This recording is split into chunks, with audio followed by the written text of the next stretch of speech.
Good morning বন্ধুরা, সকলকে happy Holi. সবাই কেমন আছো? সুস্থ আছো তো?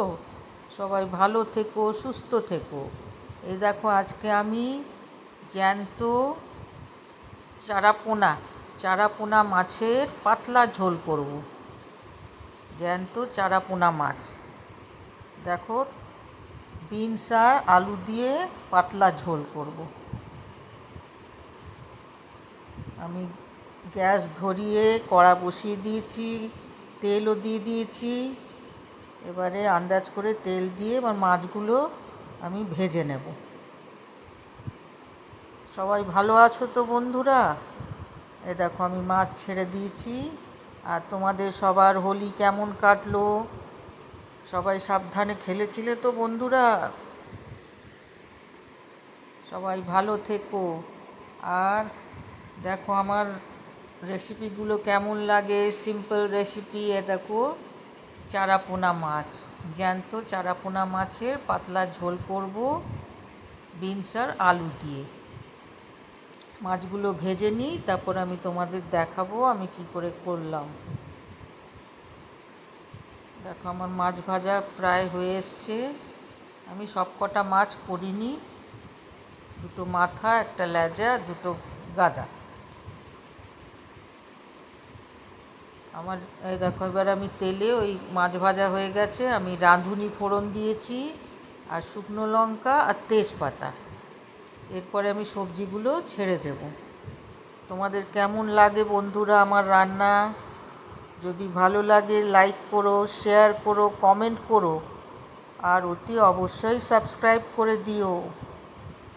দেখো, আমি তেলে ফোড়ন দিলাম, রাঁধুনি ফোড়ন দিয়েছি, শুকনো লঙ্কা দুটো আর তেজপাতা একটা, আর আলু আর বিনসগুলো ছেড়ে দিলাম, দিয়ে একটু ভেজে নেব ভালো করে। ভেজে নিয়ে তারপরে আমি নুন হলুদ দেব। দেখো কেমন লাগছে আমার সিম্পল রান্না, খুব সোজা। দেখো, নুন হলুদ দিয়ে দিয়েছি, হাফ চামচ হলুদ দিয়েছি, নুন আন্দাজ করে দিয়ে দিয়েছি।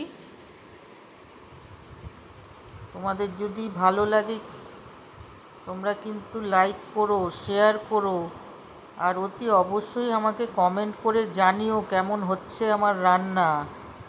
দেখো, একটা টমেটো দিয়েছি, একটু আদা রসুনের পেস্ট, এই 1-2 চামচ মতন দিয়ে ভালো করে কষে নেব। ভালো করে সবজিটা কষে নেব। তারপরে আমি গুঁড়ো মশলা দেব, হাফ চামচ ধনে গুঁড়ো, 1 চামচ জিরে গুঁড়ো দিয়েছি, আর একটুখানি হাফ চামচের মতন লঙ্কা গুঁড়ো দিয়েছি। দিয়ে আবার আমি ভালো করে কষে নেব।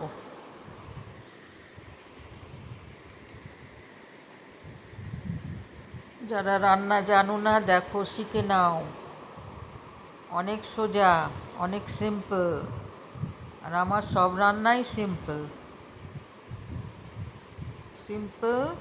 পোনা মাছের ঝোল, জ্যান্ত পোনা মাছের ঝোল, পাতলা ঝোল।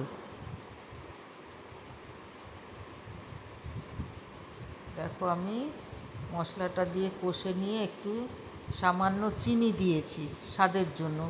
ওটা অপশনাল, দিতেও পারো নাও পারো। আমি একটু স্বাদের জন্য একটু অল্প চিনি দিই। দেখো মশলা কত কষা হয়ে গেছে, দেখো তেলের উপরে এসে গেছে।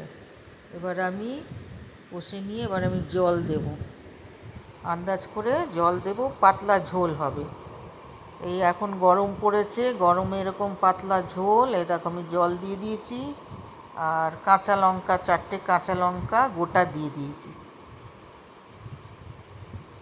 দিয়ে ভালো করে নেড়ে নিয়ে আমার মশলা কষা হয়ে গেছিলো, জলও দিয়ে দিয়েছি ঝোলের জন্য। এই রকম পাতলা ঝোল গরমের সময় খুব ভাল লাগে। আর দেখো, কাঁচা লঙ্কা 4টে গোটা দিয়ে দিয়েছি। এবার আমি ঢাকা দিয়ে একটু আঁচটা ধিমে করে দেবো। কেমন লাগছে বন্ধুরা? যদি ভালো লাগে, দেখো আমি একটু আঁচটা কমিয়ে দিলাম। পরে আবার ঢাকা খুলে তোমাদের দেখাবো। আমার রান্না কেমন লাগে, যদি ভালো লাগে লাইক করো, শেয়ার করো, কমেন্ট করো, আর অতি অবশ্যই সাবস্ক্রাইব করে দিও। দেখো ঢাকা খুলে আমি একটু আলুটা দেখবো হয়েছে কি না। যদি প্রায় হয়ে এসে থাকে তারপর আমি মাছটা দিয়ে দেবো।